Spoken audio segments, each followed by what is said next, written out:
اعوذ باللہ من الشیطان الرجیم بسم اللہ الرحمن الرحیم حامیم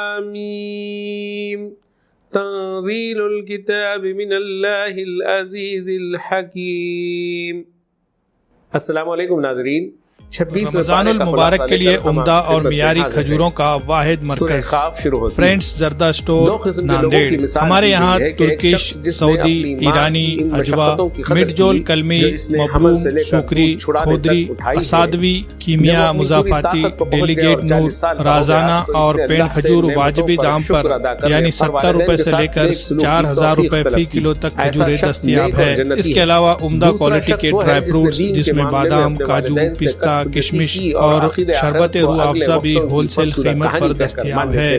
مزید تفصیلات کے لیے رابطہ کریں۔ فرینڈ زردہ اسٹور، خدیم مونڈا مارکیٹ، ناندیڑ۔ ڈائریکٹر عبدالسلیم سوداگر قادری الکاظمی، مینیجنگ ڈائریکٹر عبدالریان سوداگر، مارکیٹنگ مینیجر افنان سوداگر۔ پر بادلوں کی شکل میں اس طرح عذاب آیا کہ وہ آخر وقت تک اسے اپنے لیے رحمت سمجھ رہے تھے، لیکن جلد ہی انہیں معلوم ہو گیا کہ یہ تو ہوا کا طوفان ہے جو دردناک عذاب کی شکل میں ان پر مسلط کیا گیا ہے۔ اس عذاب نے ہر چیز کو تباہ کر ڈالا اور ان کا مال و دولت، طاقت، اقتدار کچھ بھی ان کے کام نہ آیا۔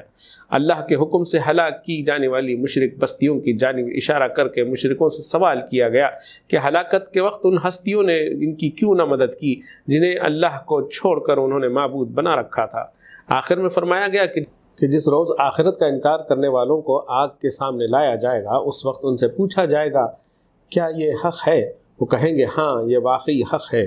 تو اللہ فرمائے گا اچھا تو اب عذاب کا مزہ چکھو اپنے اس انکار کی پاداش میں جو تم کرتے رہے تھے۔ سورہ محمد شروع ہوتی ہے۔ سورہ کے آغاز میں بتایا گیا کہ دو گروہ آمنے سامنے ہیں۔ ایک گروہ حق کو ماننے سے انکار کر چکا ہے اور دوسرا گروہ وہ ہے جو اس حق کو مان گیا ہے جو اللہ کے رسول صلی اللہ علیہ وسلم پر نازل ہوا ہے۔ اب اللہ کا دو ٹوک فیصلہ یہ ہوا ہے کہ حق کو نہ ماننے والے گروہ کی تمام کوششوں کو بیکار کر دیا گیا ہے اور دوسرے گروہ کی برائیاں ان سے دور کر کے ان کے حالات کو بہتر کر دیا گیا ہے۔ اس کے بعد مسلمانوں کو بعض جنگی ہدایات دی گئی ہیں اور انہیں اللہ کی مدد اور رہنمائی کا یقین دلایا گیا ہے۔ پھر کفار کے متعلق بتایا گیا کہ وہ اللہ کی تائید و رہنمائی سے محروم ہیں، اس لیے ان کی کوئی کوشش ایمان والوں کے مقابلے میں کامیاب نہیں ہوگی اور یہ لوگ آخرت میں برا انجام دیکھیں گے۔ اس کے بعد منافقین کا ذکر کرتے ہوئے کہا گیا کہ شیطان نے جھوٹی امیدوں کا سلسلہ ان کے لیے دراز کر رکھا ہے، اسی لیے انہوں نے اپنی عافیت کے لیے کافروں سے ساز باز کر لی ہے۔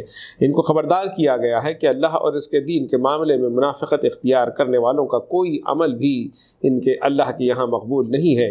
ایمان کی آزمائش میں کھوٹا نکلنے والا شخص مومن ہی نہیں، یہ تو دور کی بات ہے کہ اس سے اس کی نماز، اس کے روزے اور اس کی زکوٰۃ کا کوئی اجر ملے۔ مسلمانوں کو تلقین کی گئی ہے کہ وہ کفار کے مقابلے میں اپنی کم تعداد اور بے سر و سامانی کی وجہ سے ہمت نہ ہاریں اور ان سے صلح کر کے اپنی کمزوری کا اظہار نہ کریں، وہی غالب رہیں گے اور کافروں کی کثرت کا یہ پہاڑ ان سے ٹکرا کر پاش پاش ہو جائے گا۔ آخر میں مسلمانوں کو اللہ کی راہ میں خرچ کرنے کی دعوت دی گئی ہے اور مسلمانوں کی معاشی حالت اچھی نہ ہونے کے باوجود دین کو بچانے اور اسے غالب کرنے کے لیے ضروری تھا کہ مسلمان اپنی جان کے ساتھ اپنے مال بھی اسی راہ میں کھپا دیں۔ اس لیے کہا گیا کہ اس وقت جو بخل سے کام لے گا وہ اپنے آپ سے بخل کرے گا، کیونکہ اللہ تو غنی اور بے نیاز ہے۔ سورہ فتح۔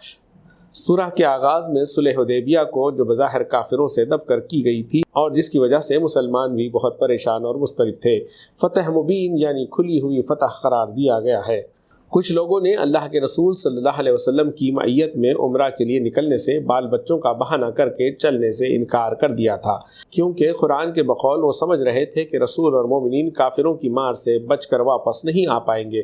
ایسے لوگوں کو ایمان سے خالی بتایا گیا اور انہیں بھڑکتی ہوئی آگ کی خوشخبری سنائی گئی۔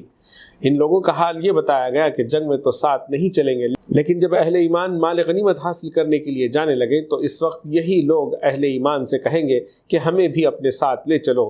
سختی سے کہا گیا کہ اہل ایمان کے ساتھ ہرگز نہیں چل سکتے۔ نبی صلی اللہ علیہ وسلم سے کہا گیا کہ ان بدوی منافقوں سے کہنا کہ تمہیں طاقتور لوگوں سے لڑنے کے لیے جانا ہے، تمہیں ان سے جنگ کرنی ہوگی۔ اس وقت اگر وہ جہاد کے لیے تیار ہو گئے تو اللہ انہیں اچھا اجر دے گا، ورنہ دردناک سزا دے گا۔ اہل ایمان کو کثیر مقدار میں مال غنیمت حاصل ہونے کی بشارت دی گئی جو فتح خیبر کی شکل میں حاصل بھی ہوئی۔ اس کے علاوہ فتح مکہ کی بھی بشارت دی گئی۔ آخر میں حضرت محمد صلی اللہ علیہ وسلم اور ان کے ساتھیوں کی صفت بتائی گئی کہ وہ کافروں پر سخت ہیں لیکن آپس میں ایک دوسرے کے لیے رحیم ہیں، اور ان کا حال یہ ہے کہ تم جب بھی انہیں دیکھو گے رکوع و سجود اللہ کے فضل اور خوشنودی کی تلاش میں مشغول پاؤ گے۔ سورہ حجرات۔ سورہ کے آغاز ہی میں تعلیم دی گئی ہے کہ اہل ایمان نبی کے حکم اور فیصلے کے آگے اپنے فیصلے کو ترجیح نہ دیں، نبی صلی اللہ علیہ وسلم سے اونچی آواز میں بات نہ کریں ورنہ سب کچھ کیا کرایا غارت ہو جانے کا خطرہ ہے۔ پھر فرمایا گیا کہ کسی ناقابل اعتماد شخص کی طرف سے کوئی خبر ملے تو اس پر کارروائی کرنے سے پہلے اس کی تحقیق کرنی چاہیے کہ خبر صحیح ہے یا نہیں۔ اس کے بعد بتایا گیا کہ مسلمانوں کے دو گروہ آپس میں لڑ پڑے تو دوسرے مسلمانوں کو ان کے درمیان صلح کرانے کی کوشش کرنی چاہیے۔ اس کے بعد اگر ایک گروہ دوسرے گروہ پر زیادتی کرے تو انہیں چاہیے کہ زیادتی کرنے والے سے لڑے یہاں تک کہ وہ اپنی غلطی سے پلٹ آئے۔ اس کے بعد بعض اہم اجتماعی و اخلاقی خرابیوں کی نشاندہی کی گئی۔ نمبر 1، ایک دوسرے کا مذاق نہ اڑاؤ۔ نمبر 2، ایک دوسرے کو تانے نہ دو۔ 3، کسی کو برے نام سے مت یاد کرو۔ 4، بہت زیادہ گمان کرنے سے بچو کیونکہ بعض گمان گناہ ہوتے ہیں۔ 5، کسی کے بارے میں کھوج کرید نہ کرتے پھرو۔ 6، کسی کی غیبت نہ کرو کیونکہ یہ حرکت اپنے بھائی کا گوشت کھانے جیسی ہے۔ اس کے بعد اس برائی پر چوٹ کی گئی ہے کہ کوئی اپنی قوم یا نسل کو دوسروں سے برتر سمجھ کر اس پر فخر کرے۔ فرمایا ہم نے تم کو ایک مرد اور ایک عورت سے پیدا کیا، پھر تمہاری قومیں اور برادریاں اس لیے بنائی تاکہ تم ایک دوسرے کو پہچان سکو، نہ کہ اس لیے کہ تم ایک دوسرے پر فخر جتاؤ، کیونکہ اللہ کے نزدیک عزت والا وہ ہے جو سب سے زیادہ پرہیزگار ہے۔ آخر میں بتایا گیا ہے کہ اصل چیز ایمان کا زبانی دعویٰ نہیں بلکہ سچے دل سے اللہ اور اس کے رسول کو ماننا، عملاً فرمانبردار بن کر رہنا اور خلوص کے ساتھ اللہ کی راہ میں اپنی جان اور مال کو کھپا دینا ہے۔ ایمان کا زبانی دعویٰ کرنے والے لوگ مسلمان تو ہو سکتے ہیں لیکن اللہ کے ہاں مومن نہیں کہے جا سکتے۔ سورہ قاف شروع ہوتی ہے۔ مکے میں نبی صلی اللہ علیہ وسلم کی دعوت کا آغاز ہوا تو لوگوں کو سب سے زیادہ اچنبھا اس بات پر ہوا کہ وہ مرنے کے بعد دوبارہ اٹھائے جائیں گے اور پھر انہیں اپنے اعمال کا حساب دینا ہوگا۔ ان کی اس حیرت کو دور کیا گیا اور آخرت کے ہونے پر دلائل دیے گئے، اور ساتھ ہی لوگوں کو خبردار بھی کیا گیا کہ تم خواہ تعجب کرو اسے عقل سے پرے سمجھو، بہرحال حقیقت تو یہی ہے کہ آخرت ہوگی۔ زمین میں بکھرے ہوئے تمہارے مردہ جسم کے ایک ایک ذرے کو جمع کر کے دوبارہ شکل دینے کے لیے اللہ کا ایک اشارہ کافی ہے، تم دوبارہ اسی شکل میں کھڑے ہو جاؤ گے۔ اسی طرح تمہارا یہ خیال بھی غلط ہے کہ تم دنیا میں بالکل آزاد ہو، تمہیں اس زندگی کا حساب نہیں دینا ہے۔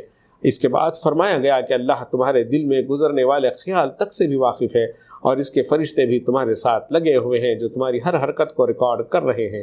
جب وقت آئے گا تو تم بالکل اسی طرح نکل کھڑے ہوگے جس طرح بارش کا چھینٹا پڑتے ہی پیڑ پودوں کی کوپلیں زمین سے پھوٹنے لگتی ہیں۔ اس وقت تمہیں معلوم ہو جائے گا کہ دنیا میں تم آزاد نہیں تھے۔ اس وقت حق سے دشمنی کے جرم میں اسی جہنم میں پھینک دیے جاؤ گے جسے آج تم عقل سے بعید سمجھ رہے ہو، اور اللہ سے ڈر کر سیدھے راستے پر چلنے والے جنت میں جائیں گے۔ ناظرین، پارے کا خلاصہ مکمل ہوا، کل پھر اگلے پارے کے ساتھ حاضر ہوں گے۔ اللہ حافظ۔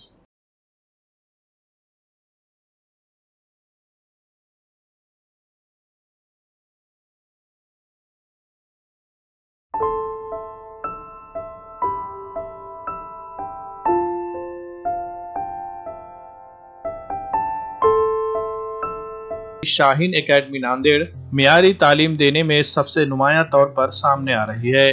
شاہین اکیڈمی ناندیڑ کی خصوصیات: داخلہ پاتے ہی طلبہ کی جاتی ہے کاؤنسلنگ، جدید طریقوں سے دی جا رہی ہے تعلیم، لڑکے اور لڑکیوں کے لیے علیحدہ کلاس روم، اعلیٰ تعلیم یافتہ باصلاحیت اور تجربہ کار اساتذہ انجام دے رہے ہیں تدریسی خدمات، عصری تقاضوں سے ہم آہنگ ڈیجیٹل کلاس روم، نصابی تعلیم کے علاوہ دینی تعلیم کا بھی کیا جا رہا ہے انتظام، طلبہ کی سہولت کے لیے سینکڑوں کتابوں سے مزین لائبریری، ہر ایک طالب علم پر دی جاتی ہے خصوصی توجہ، موبائل اور آٹو موبائل سے پاک قدرتی ماحول سے آراستہ کیمپس، طلبہ کی ہمہ جہت ترقی کے لیے اسپورٹس کی سرگرمیوں کا بھی ہے انتظام، فلٹر RO واٹر کا بھی ہے نظم، طلبہ و طالبات کے لیے ہاسٹل اور میس کی بھی ہے سہولت، مقامی طلبہ کے لیے بسوں کا کیا گیا ہے انتظام، CCTV کیمروں سے پورے کیمپس کی ہوتی ہے نگرانی۔ اس سال شاہین اکیڈمی ناندیڑ سے تعلیم حاصل کرنے والے 200 سے زائد طلبہ نے میڈیکل میں داخلہ پا لیا ہے۔ ان میں کئی طلبہ نے